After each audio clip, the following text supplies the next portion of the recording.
My boyfriend wanted an open relationship before marrying me, just to test if I was worth it. I should have known something was wrong when he ordered the most expensive wine on the menu without even glancing at me first. But I was too busy being nervous, thinking he might actually do it tonight. 5 years together.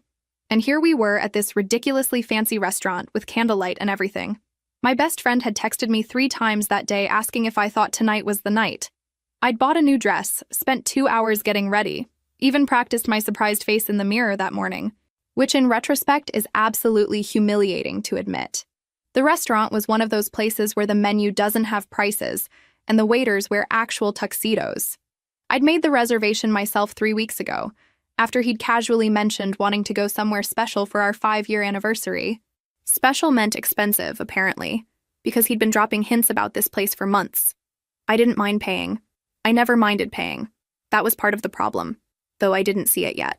The waiter cleared our appetizer plates, and that's when he reached across the table and took my hand.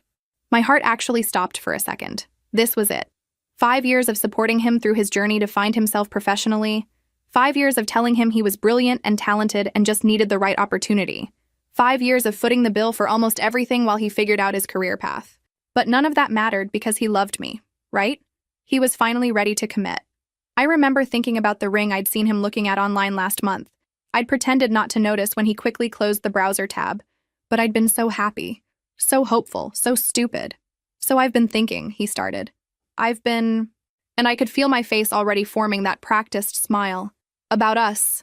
About our future. I squeezed his hand, probably too hard. My heart was hammering so loudly I was sure the entire restaurant could hear it. I felt like everyone was watching us. I wondered if people would clap when he proposed. Some people did that. I want to marry you, he said, and for maybe 2 seconds my brain went completely blank with happiness before he continued. But I need us to have an open relationship first. I'm sorry, what? The words didn't make sense. It was like he'd suddenly started speaking a different language. I heard them. I understood each individual word, but together they formed something my brain couldn't process. I just think, he went on, apparently not noticing that I'd stopped breathing, that my hand had gone limp in his, that my entire world had just tilted sideways, that before I can fully commit to spending my life with just one person, I need to explore. You know? I need to experience other women.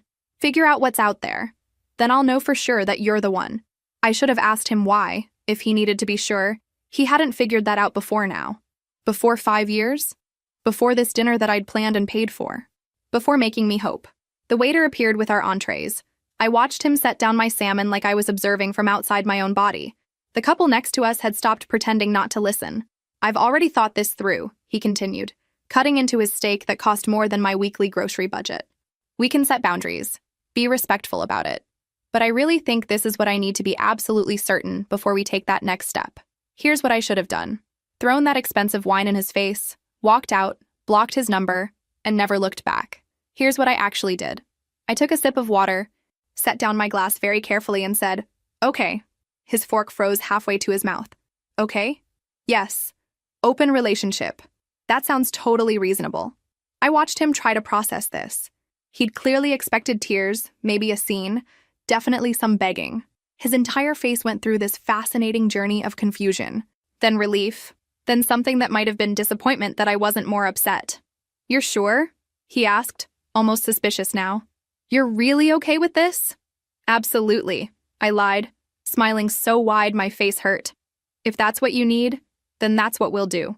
What he didn't know, what he'd never bothered to notice in 5 entire years, was that I'd been keeping track of everything. Every dinner I'd paid for while he was between jobs. Every shopping trip where I'd casually handed over my card for his new wardrobe. Every vacation I'd funded while he was finding himself. I'd been doing it for so long that I'd actually started photographing receipts about 6 months earlier. Something my best friend had suggested when I confessed how much I'd been spending on him. She'd been warning me for months that something felt off about our dynamic, that I should keep records just in case. And here's the really messed up part. I'd spent 5 years building up his ego, telling him how attractive he was. How charming. I'd done it because he was so insecure when we first met, and I thought I was being a good partner by making him feel confident. Turns out I'd created a monster who genuinely believed his own hype. The rest of dinner was surreal. He actually seemed happy, talking about how mature and evolved our relationship was. How this proved we were different from other couples. how he was lucky to have someone as understanding as me. I nodded and smiled and took mental notes while finishing my salmon that I could barely taste. When we got home that night, I went straight to my laptop while he was in the shower. I created a new folder on my cloud drive labeled documentation and started uploading photos of every receipt I'd saved. Bank statements showing every charge to restaurants, clothing stores, that trip to the coast where I'd paid for everything. My hands were shaking, but I kept going. Some part of me knew I was going to need this later. The next morning, I woke up to find him already on his phone, downloading multiple dating apps. He actually showed me his profile, asking if I thought his photos were good enough. "You look great," I told him, which was technically true, but also irrelevant to what was about to happen to him. "I think I'll probably have matches within an hour," he said confidently, lying back on the bed that I'd paid for in the apartment that was in my name. "I mean, I've gotten pretty fit lately, right?" "Absolutely," I agreed, not mentioning that I'd been paying for his gym membership for 3 years. Within 2 days, his confidence had somehow multiplied. He'd bought an entire new wardrobe, all charged to credit cards that I'd later discover were maxed out. Designer shirts, expensive cologne, shoes that cost more than my car payment. He'd show me his phone screen constantly, pointing out matches and messages. "This one's a lawyer," he'd say, scrolling through photos like he was shopping. "This one says she loves guys who are ambitious. Oh, and look at this one. She's definitely into me." The first few days, he was unstoppable. He'd come into the living room every hour with updates. "Just matched with someone who looks like a model. I think she's really into me based on her first message." I'd look at the message, which just said, "Hey," and nod supportively. What else could I do? I'd started going to the pottery studio down the street, something I'd wanted to do for years but never had time for because I was always working extra hours to pay for everything.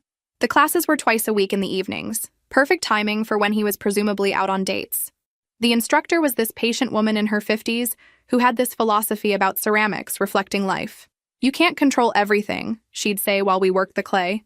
"Sometimes you just have to let it be what it wants to be." I found that oddly comforting. Except he kept coming home early. Every single time. The first date, he left at 7 with this swagger I'd never seen before, wearing a new shirt that had cost $180. He was back by 8:30, slamming the apartment door. "She was boring," he said, which I translated to mean she probably didn't laugh at his jokes or fawn over him the way I always had. The second date, he came home even earlier, looking genuinely shaken. She ordered the most expensive thing on the menu, finished half of it, said she had an emergency, and left, he muttered.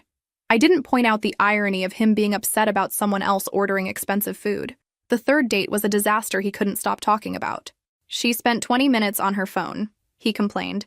Then she asked if I could cover her parking because she forgot her wallet. Who does that? Someone who saw through you in the first 5 minutes, I thought, but didn't say. By the third week, I'd created 6 pieces at the pottery studio and had lost 5 pounds because I'd started going to the gym during lunch breaks. Turns out when you're not spending all your free time boosting someone else's ego, you have a lot of extra energy for yourself. And time. So much time that I'd somehow forgotten I had. The gym thing was an accident, really. My coworker had invited me to try her trainer's class, and I'd figured why not. That's where I met the instructor. This incredibly calm guy who treated everyone with genuine respect. He learned everyone's names by the second class. He never made anyone feel bad for being a beginner. After class one day, I was struggling with my water bottle cap. Stupid thing was stuck, and he just casually helped me open it without making it into a thing. "You're getting stronger," he'd said. And it took me a second to realize he meant from the workouts, not the water bottle incident. We'd ended up talking about books. I'd mentioned reading this novel about a woman who hiked the entire Pacific Crest Trail, and his face had lit up. Turned out he'd done part of that trail 3 years ago. Then we talked about travel, about how sometimes you need to physically move through space to process things mentally, about life in general. Nothing romantic, just actual conversations where someone asked me questions and seemed genuinely interested in the answers. Questions like, "What made you want to try ceramics?" Instead of, "What's for dinner?" Or, "Can you check if my card went through?" It was such a small thing. Being asked real questions and having someone remember your answers. But after 5 years of being someone's emotional support system and ATM machine, it felt revolutionary. Meanwhile, my boyfriend was becoming increasingly frantic. He'd check his phone every 30 seconds. He'd narrate his entire dating app experience like I was his therapist. "Why aren't they responding?" he'd ask. "I mean, I'm being really interesting in my messages." I'd glance at his screen and see messages like, "Hey beautiful, you up?" Sent at 2 in the afternoon. Real compelling stuff. One evening I came home from pottery class to find him lying on the couch in the dark, just staring at the ceiling. "How was your class?" he asked, and there was something sharp in his voice.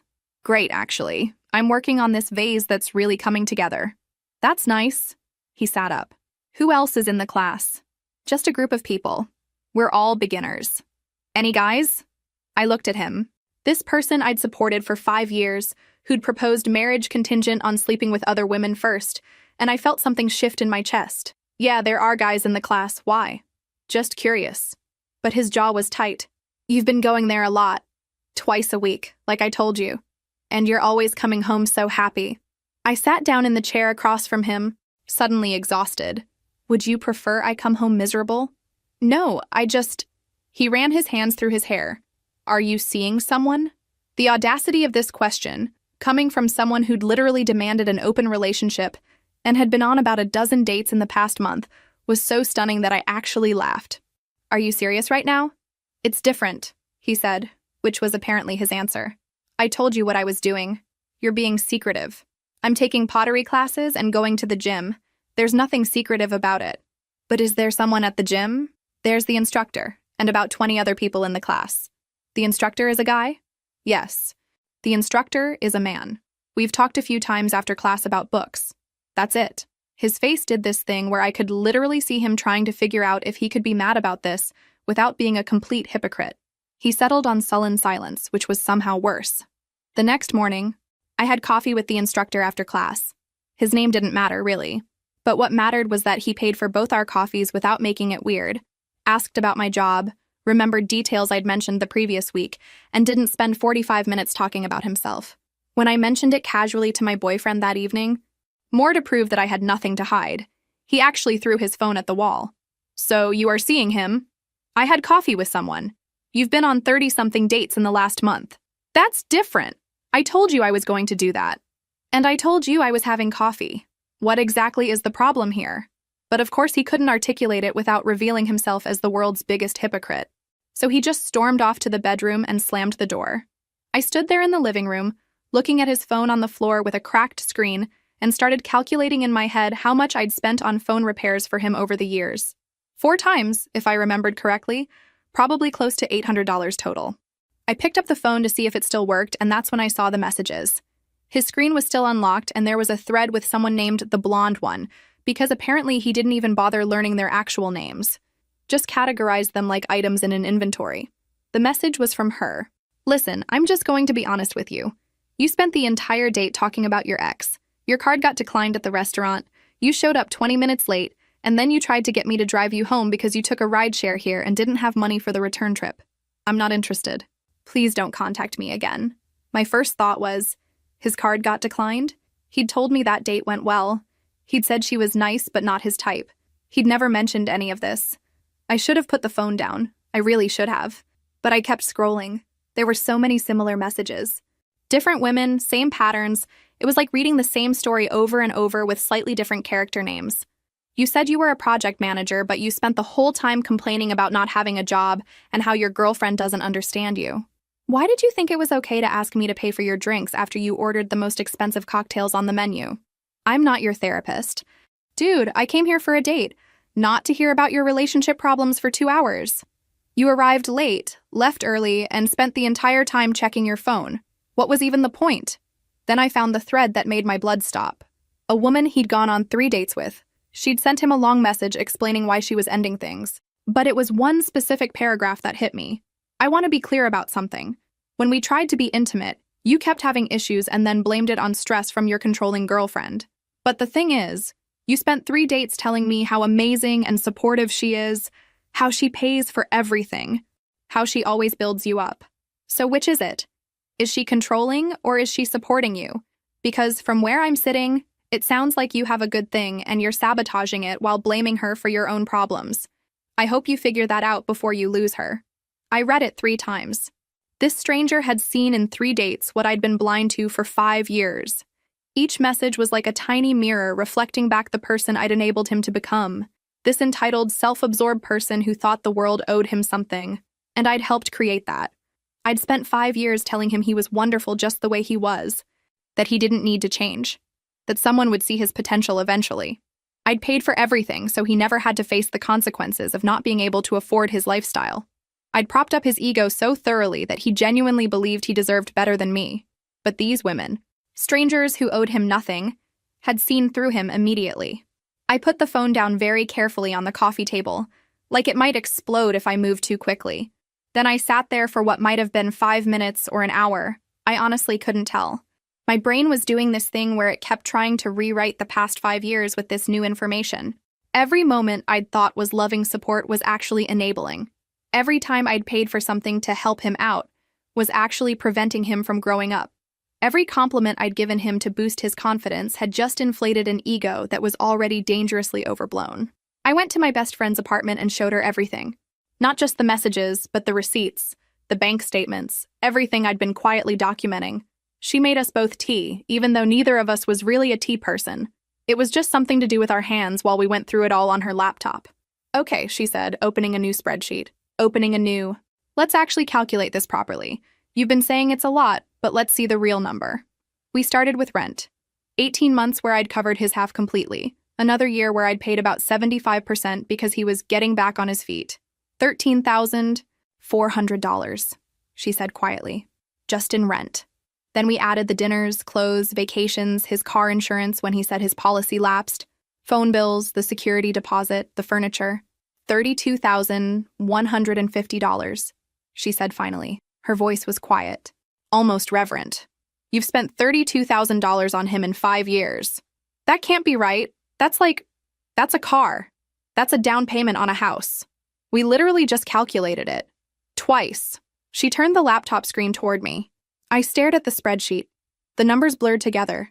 I could have paid off my student loans with that money. You could have done a lot of things with that money. You created a monster, my best friend said, not unkindly. She reached across and squeezed my hand. You spent 5 years telling him he was amazing, paying for everything, making him feel like he was hot stuff. And now he actually believes it. I did do that, didn't I? You did. But you did it because you loved him and you thought you were helping. The question is, what are you going to do now? What do I do? She looked at me for a long moment. You know what you do. I did know. I just wasn't ready to admit it yet. Admitting it meant admitting I'd wasted 5 years.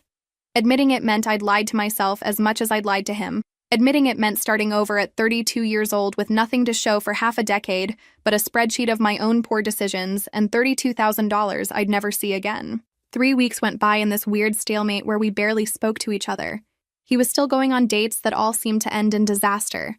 I was still going to pottery classes and the gym. The tension in the apartment was suffocating. Then one Saturday morning, I woke up to find him sitting at the kitchen table with this serious expression on his face. Not concerned about me serious. Concerned about him serious. The kind of face he made when he was about to ask me to cover another bill. We need to talk, he announced. Like he was the one who'd been wronged somehow. Like he was the victim in this entire situation. Okay. I poured myself coffee, taking my time. My hands were steady. That surprised me. I thought I'd be nervous, but I just felt tired. So incredibly tired. I've been thinking, and I've decided that I want to close the relationship again. I added cream to my coffee. Stirred it. Watched the white spiral into the black. You've decided. Yes. I think I've explored enough. I'm ready to commit to you exclusively now. He said it like he was granting me some incredible favor. Like I should be grateful he was choosing me after test driving other options and finding them all wanting. We can go back to how things were before. How generous of you. Don't be like that, he said. And there was an edge to his voice that I'd never heard before. Or maybe I'd heard it many times, but had trained myself not to notice. I'm trying to fix this. I'm trying to make things right. We can go back to how things were before. Everything can be normal again. But that was the problem, wasn't it? Normal meant me paying for everything. Normal meant me building up his ego while mine crumbled. Normal meant me being grateful for breadcrumbs while he looked for a better meal. Before you demanded an open relationship at our anniversary dinner, I asked, sitting down across from him, that before? You agreed to it. His voice rose, and I saw our neighbor's silhouette pass by the window. These walls were too thin for this conversation, but I was past caring. I did, I admitted, wrapping my hands around my coffee mug. The warmth helped somehow. That was my mistake. But here's what's going to happen instead. I'm going to tell you something that you need to hear. And you're going to sit there and listen. He looked almost scared for a second, his eyes widening, but then his face hardened, that defensive wall coming up. If this is about the gym guy, this isn't about anyone else. This is about you and me and 5 years of lies. I took a breath. This was it. The moment I burned down everything I'd built. I lied to you. For 5 years, I lied to you about almost everything that mattered. What are you talking about? I told you that you were amazing in bed. You're not. I faked it so many times I lost count because I thought it would hurt your feelings to tell you the truth. I told you that you were brilliant and talented and just needed the right opportunity. But actually, you're mediocre at your job, and that's why you can't keep one. I told you that women must be falling all over themselves for you. But they're not, are they? I inflated your ego so much that you actually started believing your own hype. His face had gone completely white. You're just saying this to hurt me. I'm saying this because it's true. I created this version of you that doesn't exist. I made you think you were this incredible catch so that you'd feel confident and happy. And what did you do with that confidence? You decided that I wasn't enough for you, that you needed to explore other options before committing to me. You said yes, he whispered. You agreed to the open relationship. Because I wanted to see what would happen. I wanted to see if you'd actually succeed at finding all these women you thought were waiting for you. And you know what? You didn't. Because the person you think you are doesn't actually exist. I made him up. He stood up so fast his chair fell over. You're a liar. You're manipulative. I have $32,000 in receipts that say I'm the one who's been manipulated. That stopped him. What? $32,000? That's what I've spent on you over 5 years. Rent, food, clothes, vacations, your car, everything. I have documentation of all of it. You kept track? What kind of person keeps track of? The kind of person who knew she might need proof one day. I stood up too, suddenly calm. Here's what's going to happen. I want you out of this apartment. You have 45 days to find a new place and move out. During that time, you're going to pay me back $5,000 in installments. That's a fraction of what you actually owe me, but I'm being generous because I also contributed to this mess. You can't just kick me out? This apartment is in my name. I pay the rent. Check the lease if you don't believe me. He did go check, actually. I heard him in the bedroom, rifling through the filing cabinet where I kept important documents. When he came back out, he looked shattered. Where am I supposed to go? That's not my problem anymore. You used me, he said, and there were actually tears in his eyes now. You made me think you loved me just so you could control me. No, I did love you. I loved you so much that I tried to build you up instead of letting you face reality. And look where that got us. He left that afternoon to stay with a friend. I changed the locks within 2 hours, not because I thought he'd do anything dangerous, but because I needed to feel safe in my own space. The next morning, I woke up to 17 text messages. Half were apologies, half were accusations. All of them were desperate. I didn't respond to any of them. My best friend came over that evening with wine and takeout. How are you holding up? Honestly, I feel like I can breathe for the first time in years. Good. Because you know it's going to get worse before it gets better, right? She was right. She was so incredibly right. The formal agreement arrived at his temporary address 3 days later. 45 days to vacate, $5,000 to be paid in installments of $500 per month for 10 months. Itemized list of shared property to be divided. My best friend's cousin was a lawyer and had drawn it up pro bono as a favor. His response came via email, a rambling 3-page document about emotional manipulation, financial abuse, and how I destroyed his self-esteem on purpose. The lawyer cousin read it and said, "This is actually helpful. He's admitting to living in your apartment and benefiting from your financial support. Keep this." Then he showed up at my office. Just walked right into the lobby during lunch hour and started shouting my name. I was at my desk on the 4th floor when my coworker leaned over and said, Is someone screaming for you downstairs?" By the time I got to the lobby, security had already surrounded him. But he was still yelling, "I need to talk to her. She's ruining my life. Someone needs to make her listen to me." My boss was in the lobby too, along with approximately 30 of my coworkers who'd come down to see what the commotion was about. I'd never wanted to disappear more in my entire life. "Sir, you need to leave," the security guard was saying, hands out in that universal calm down gesture. "Not until she talks to me. She owes me that much." I stepped forward, keeping my distance but making myself visible.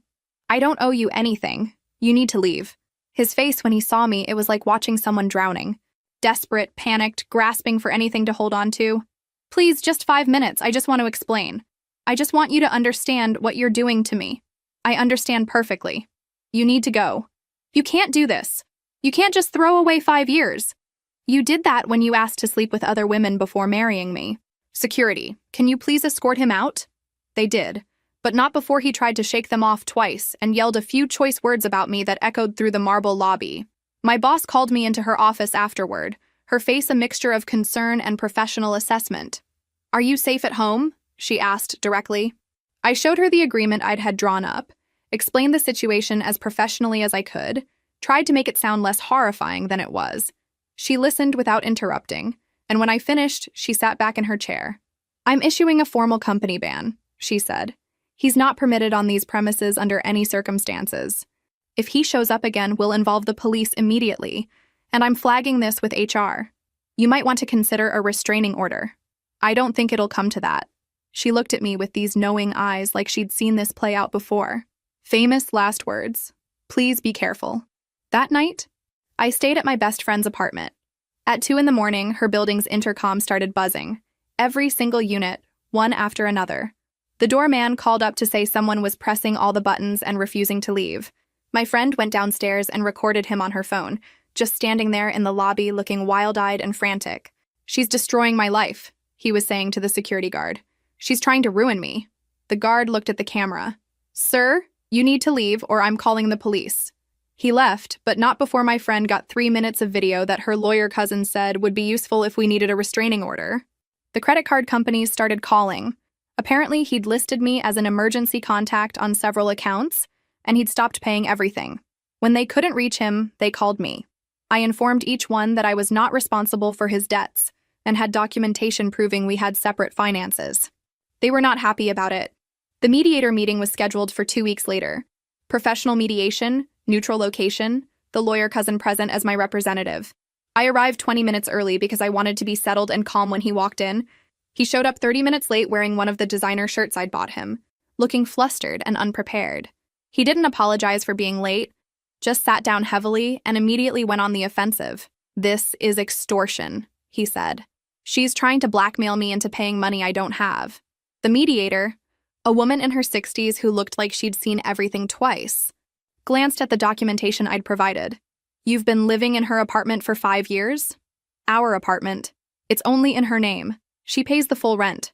According to these bank records, you've contributed approximately 12% of household expenses over that time period.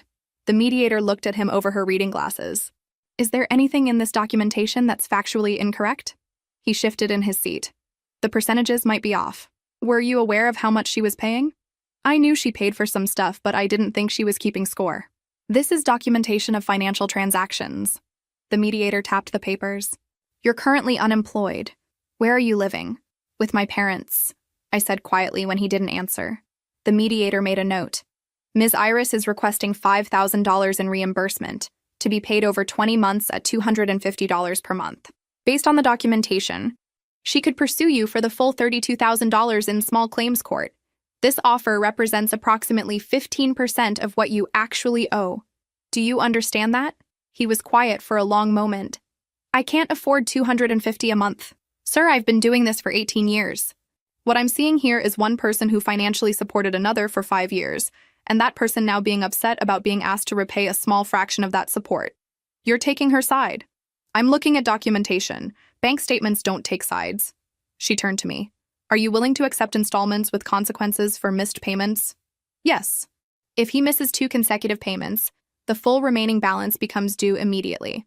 His hands were shaking when he signed. I watched him form each letter of his name and felt absolutely nothing. 5 months later, I stood in my apartment and barely recognized it. I'd repainted every wall, donated or sold everything that reminded me of him, bought new furniture with my own money, stuff that I actually liked instead of compromising on his taste. The pottery pieces from my classes were displayed on floating shelves I'd installed myself. The promotion had come through 2 months earlier, the one I'd been passed over for 3 times while I was with him. 60% salary increase, leadership role, my own team. My boss had told me she'd always thought I had potential, but that I'd seemed distracted the past few years. You've really come into your own lately, she'd said. The payments from him arrived exactly on time every month. $500, like clockwork. I documented each one in a spreadsheet but felt no emotional reaction to seeing his name on the transactions. It was just data now, proof that this chapter was closing. Pottery classes had turned into something I genuinely loved. My pieces were still imperfect, wonky in places where the clay hadn't cooperated, but I'd learned to appreciate the flaws. The instructor had commented that my work showed more personality than the technically perfect pieces some students made. The gym had become routine too. I'd lost 15 pounds without trying, just from the stress being gone and actually having time to take care of myself. The instructor and I had coffee regularly now, sometimes dinner. Nothing serious, nothing pressured, just two people who enjoyed each other's company. He paid for things without making it transactional. He asked about my day and remembered what I told him. When I talked, he listened instead of waiting for his turn to speak. The encounter happened on a random Tuesday at the supermarket, 3 months into my new life. I was comparing prices on pasta sauce, actually comparing prices for the first time in forever, because I was on a budget now. A real budget. Not the fake kind where I pretended to care about money while spending thousands on someone else. When I saw him 2 aisles over, reading the label on a can of generic soup with the kind of intense concentration usually reserved for legal documents, he looked different. Thinner, definitely. The kind of thin that comes from stress rather than intentional weight loss. Tired, with circles under his eyes that I could see even from this distance. The designer clothes were gone, replaced with a t-shirt I didn't recognize and jeans that had seen better days. They were worn at the knees, frayed at the hem. For a man who used to spend $180 on a single shirt, this was practically a costume. He saw me at the same moment. For a second, we just stared at each other across the dried goods aisle, like two characters in a Western showdown. Other shoppers pushed their carts between us, oblivious to the heavy weight of 5 years hanging in the air. Then he put the soup can back on the shelf and started walking toward me, and every muscle in my body tensed. "Hey," he said quietly when he reached me. His voice was different too, smaller somehow. "Can we talk?" "I don't think that's a good idea. Please. Just 5 minutes. I need closure." There was something almost pitiful about him now, standing there clutching a wire basket with 3 items in it. Generic soup, store-brand bread, a single can of tuna. I remembered when he used to fill carts with imported cheeses and organic everything, never checking prices because I'd always just pay at the checkout. But I'd learned enough in therapy, which I'd started immediately after he moved out, to know that his need for closure wasn't my responsibility. "I'm good," I said simply, turning back to my pasta sauce like this was a normal conversation with a normal acquaintance. "I hope you're doing okay, but I don't think we have anything to discuss. Everything fell apart because of you." It came out flat, almost matter-of-fact, like he was stating an obvious truth that I was somehow refusing to acknowledge.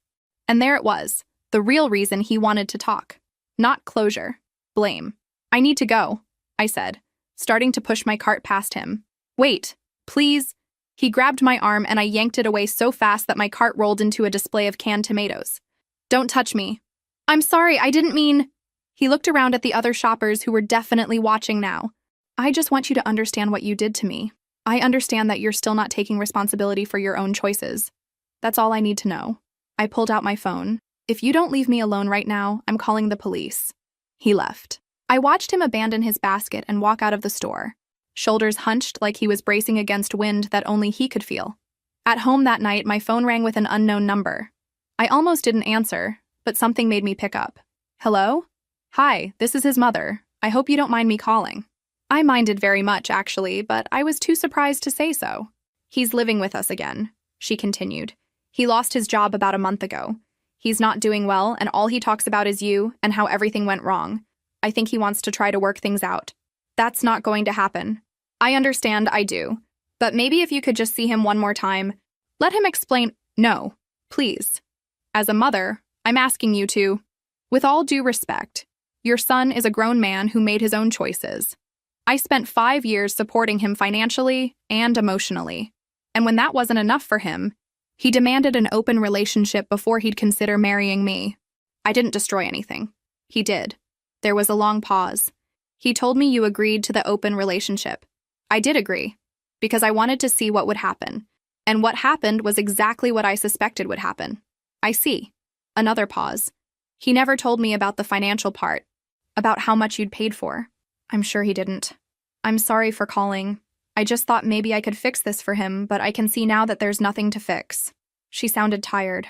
"For what it's worth, I think he knows he messed up. He's just too proud to admit it." After she hung up, I sat on my couch in my redecorated apartment with my pottery pieces catching the evening light and realized I didn't feel guilty at all. Maybe that made me cold. Maybe it made me self-protective. Either way, it felt like progress. 7 months after that anniversary dinner, I was setting up for a small dinner party when the doorbell started ringing. Not just ringing, leaning on it. The sound drilling into my skull like someone was testing my patience on purpose. I looked at my best friend, who was helping me arrange cheese on a board we'd spent 20 minutes making look Pinterest perfect, and she immediately pulled out her phone. "Don't open it until I'm ready to record," she said, her face dead serious. Through the peephole, I could see him. He was holding flowers, wilted carnations that looked like they'd been sitting in a gas station cooler for a week, and swaying slightly on his feet. Drunk.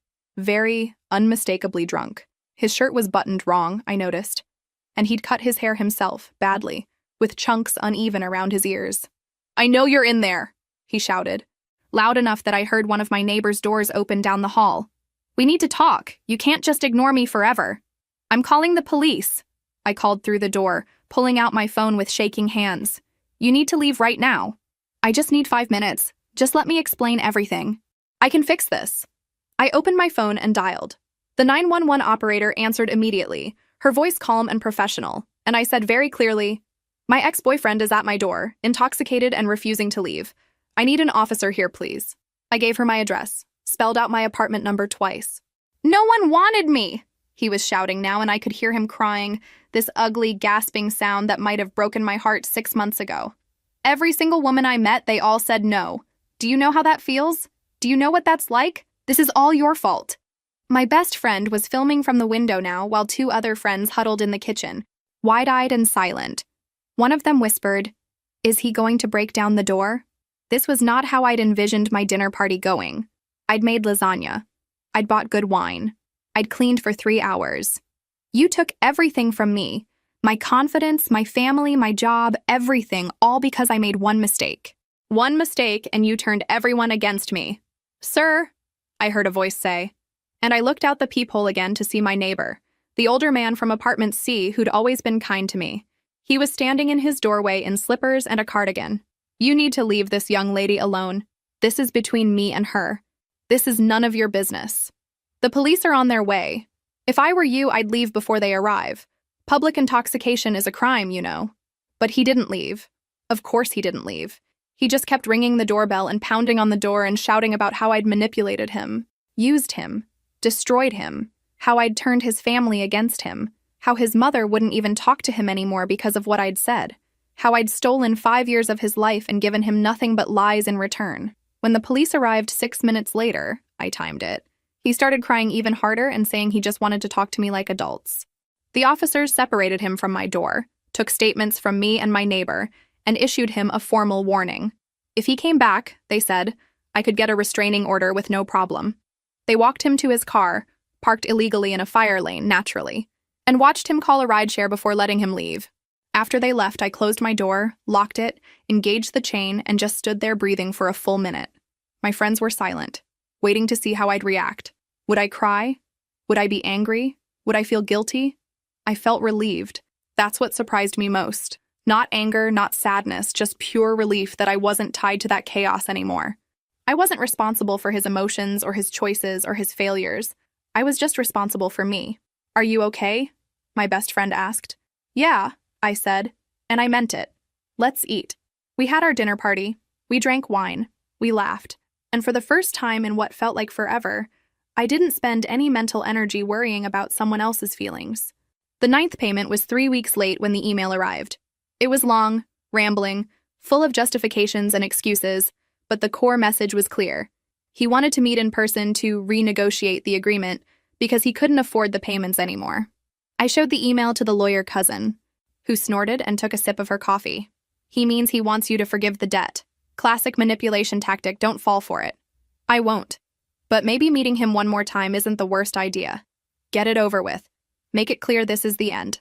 Draw that line in permanent marker. Just do it somewhere public with witnesses." So I agreed to meet at a coffee shop downtown. Neutral territory, lots of witnesses. I brought my best friend as backup, made her sit at a nearby table where she could intervene if needed, but far enough that he might not notice her immediately. I arrived 15 minutes early and ordered a coffee I probably wouldn't drink just to have something to do with my hands. The barista was playing indie music too loudly, and the whole place smelled like burnt espresso. He walked in looking like a different person.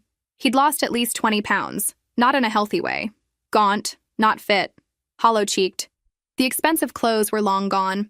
He was wearing cheap sneakers and a hoodie I'd never seen before, gray and shapeless.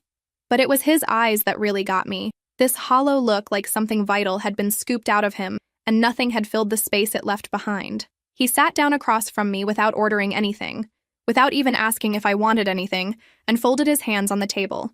They were shaking slightly. "Thanks for meeting me. You said you wanted to renegotiate." "Right. So, I've been struggling. Really struggling. I lost my job 3 weeks ago. I'm living with my parents in their basement. They charge me rent now, can you believe that? My own parents. And I just can't afford the $250 a month anymore on top of everything else. I was hoping we could work something out. Maybe reduce it to 100, or extend the timeline even more." "You signed an agreement." "I know, but that was before everything fell apart, before I lost everything. You don't understand what it's been like for me. You're doing fine. You got that promotion. You have your apartment, your life. I have nothing. Nothing." His voice cracked on the last word. I took a sip of my lukewarm coffee and waited. I'd learned in therapy that silence was a powerful tool, that I didn't need to fill every gap in conversation with comfort or explanation. Sometimes the kindest thing you can do is let someone sit with their own discomfort. "Everyone left me," he continued, his voice rising slightly. "My friends don't want to hear about it anymore. My parents are disappointed in me. My mom actually said I threw away the best thing that ever happened to me. Can you believe that? My own mother taking your side. Women won't even match with me on apps now. Do you know how humiliating that is? I imagine it's difficult." "Difficult?" He let out this bitter laugh. "It's destroying me. Every day I wake up and realize that everything I thought I had, everything I thought I was, it was all a lie. And you did that. You made me believe something that wasn't true. It's your fault." And there it was, the real reason for this meeting. "You lied to me for 5 years. You built me up just to tear me down. You made me think I was someone I wasn't. And then you showed me the truth in the cruelest way possible. You wanted me to fail. You wanted to humiliate me." I set down my coffee cup carefully.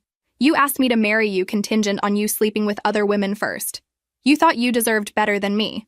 Those were your choices, not mine. Because you made me think I could. You made me believe I was special.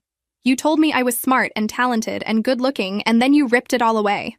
"I did. That's true. And that was wrong of me. I should have been honest from the beginning instead of protecting your ego." I leaned forward slightly. "But what happened after that? That's all on you. You could have taken my honesty as a wake-up call to work on yourself. Instead, you've spent months blaming me for your own failures. You manipulated me financially. I supported you financially. I paid for things because I thought I was being a good partner.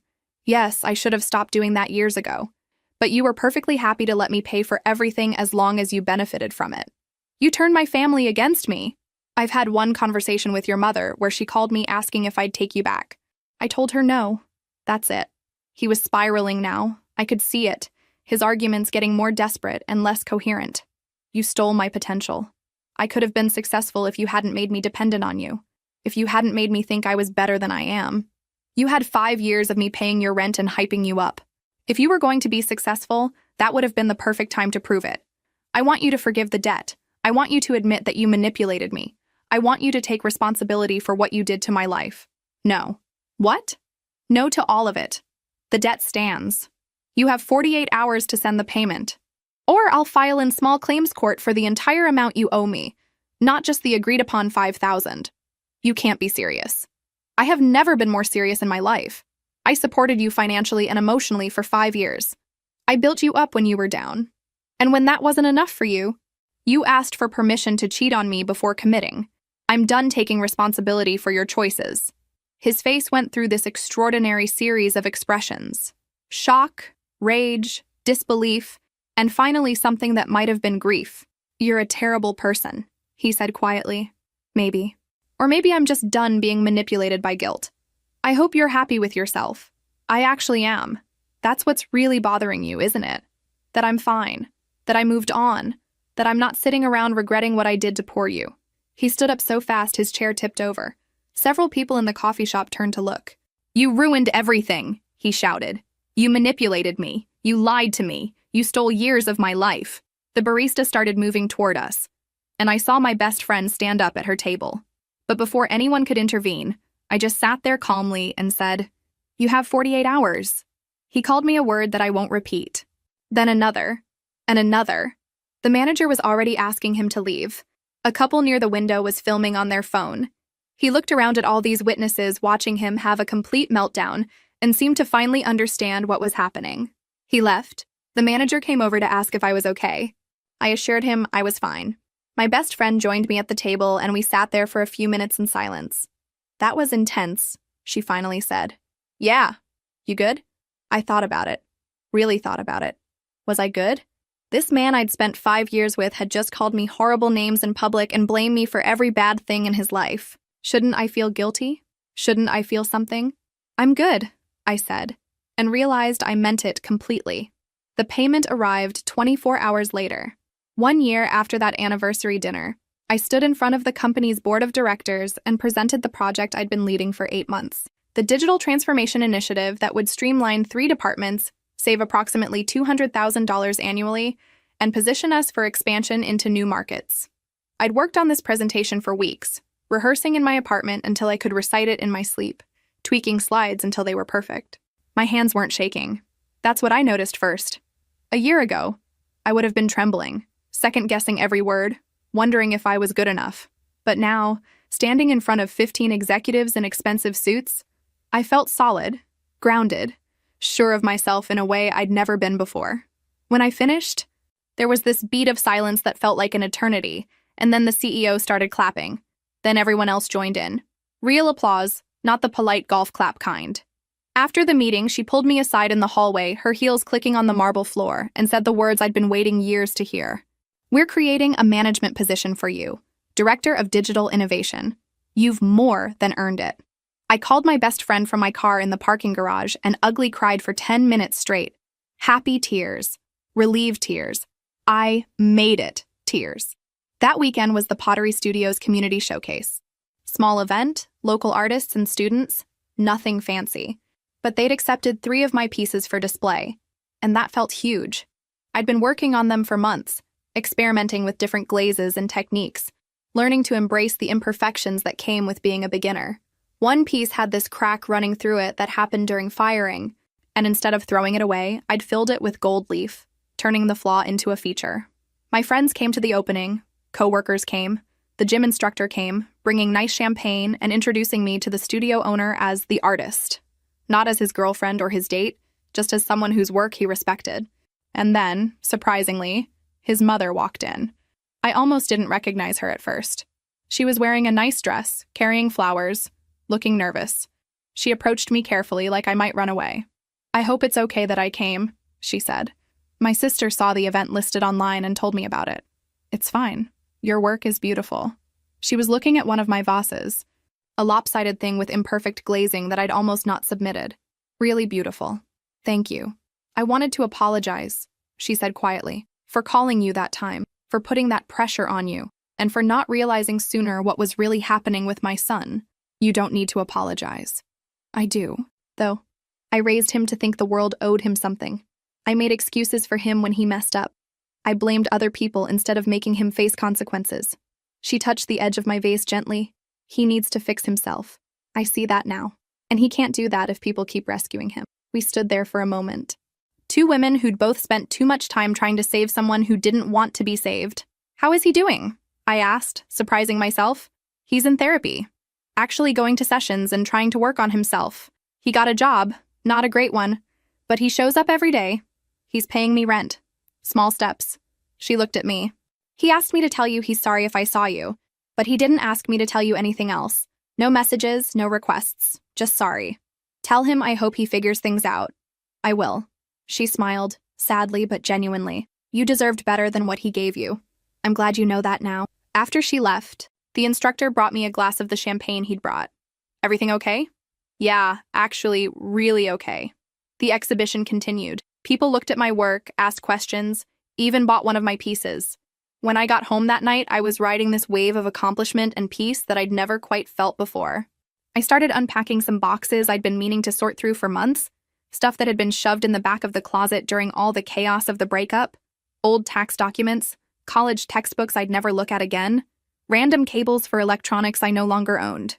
In one box, buried under a stack of old magazines, I found a photo album I'd forgotten about.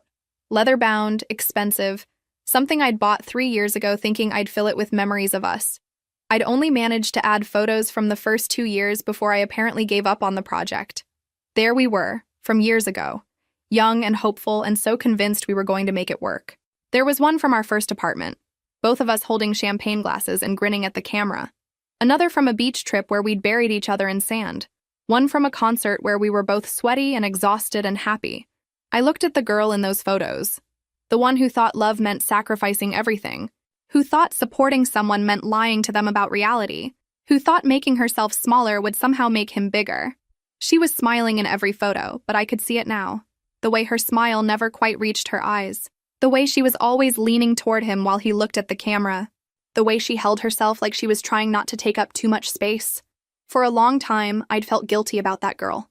Guilty that I'd wasted her time, that I'd let her stay in a bad situation for so long, that I'd convinced her to dim her own light so someone else could feel like they were shining. I'd spent hours in therapy talking about her, crying for her, wishing I could go back and shake her and tell her to run. But looking at those photos now, all I felt was compassion. She'd done the best she could with what she knew at the time. She'd loved someone imperfectly, because nobody had ever taught her what healthy love looked like. She'd made mistakes, yes, but she'd also eventually found the courage to stop making them. And when she finally learned better, she'd done better. I closed the album and put it back in the box, not to hide it or forget about it, but just because I didn't need to look at it anymore. The story it told wasn't my story anymore. I was writing something new now, something where I was the main character instead of the supporting role in someone else's narrative.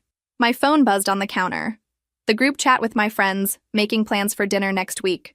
The gym instructor sending a funny article about pottery fails he thought I'd appreciate. My boss following up on something from the presentation with 3 fire emojis and "you killed it." All these people who saw me for who I actually was, not who I was pretending to be. I pulled out my laptop and started looking at real estate listings.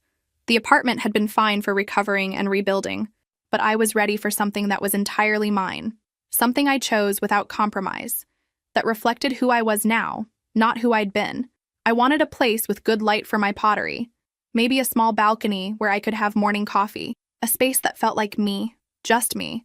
Nobody else's energy lingering in the corners. The gym instructor and I were taking things slow. Really slow. For the first time in my life, I wasn't rushing into anything or trying to prove something. We had dinner sometimes, talked about real things, and there was no pressure to define what we were. It felt healthy, natural. Like building something on an actual foundation instead of quicksand. A year ago, I'd sat across from someone who told me I wasn't enough for him, unless he could sample other options first. I'd said yes because I wanted to see what would happen, because some part of me already knew what would happen, and what happened was that I learned exactly how much I was worth. Turns out it was a lot more than $32,000 in 5 years of my life. Turns out I'd always been enough. I just needed to believe it myself. The apartment search could wait until tomorrow. Tonight, I just sat there on my balcony, watched the city, and felt genuinely happy. Not the fake kind I'd performed for 5 years. Just real simple contentment, and that was everything.